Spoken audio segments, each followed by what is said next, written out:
Hello, everyone, and welcome to the Gifted Learner's Guide. This is a new episodic podcast dedicated to understanding the relationships and learning styles of gifted students. My name is Zachary Pointer, and I am currently an 8th grade civics and economics teacher in Prince William County here in Northern Virginia. And for the previous 4 years, I taught 7th grade U.S. history from 1876 to the present in the same school district, but in a different school. The year prior to that, I did my year-long student teaching at a high school in Lansing, Michigan, where I taught economics, AP U.S. history, and multicultural studies. Recently, I've been working on getting my certification in gifted education so that I can teach in gifted classes. To that end, I wanted to explore the relationships of gifted students and put together this podcast as a way to help anyone involved in a gifted student's life understand the power of relationships to that student.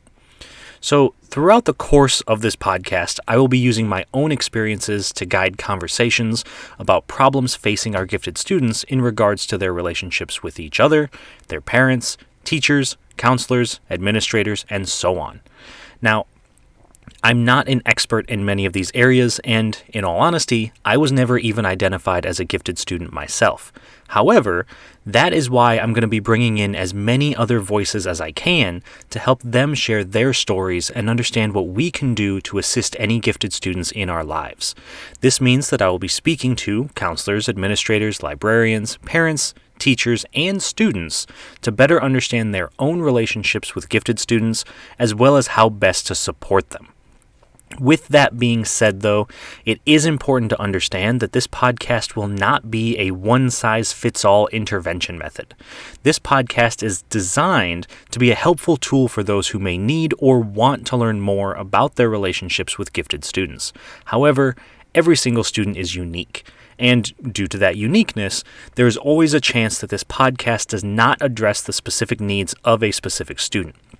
If you listen to this podcast and have questions or would like to see a specific topic addressed, please do not hesitate to reach out to me by email, which I will put in the notes for this episode, or you could leave comments on the YouTube videos. Now, with the introductions out of the way, allow me to break down the specifics of this podcast, as well as how the interviews in future episodes are going to work. First, I'm hoping to answer 5 key questions. Number 1, how do social relationships affect gifted students, and how does this differ from other students?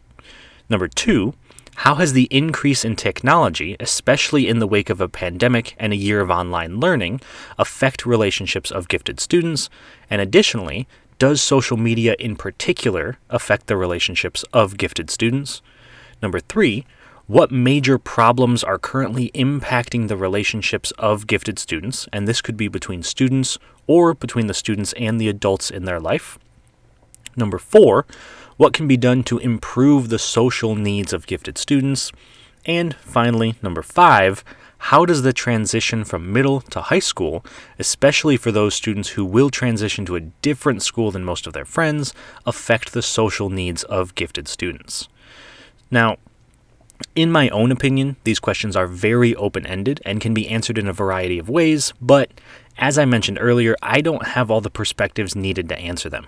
I'm a teacher, but not a parent, counselor, or administrator.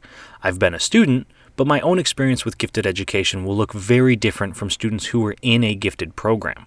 That is the goal of this podcast, and I hope to learn along with all of you as we go.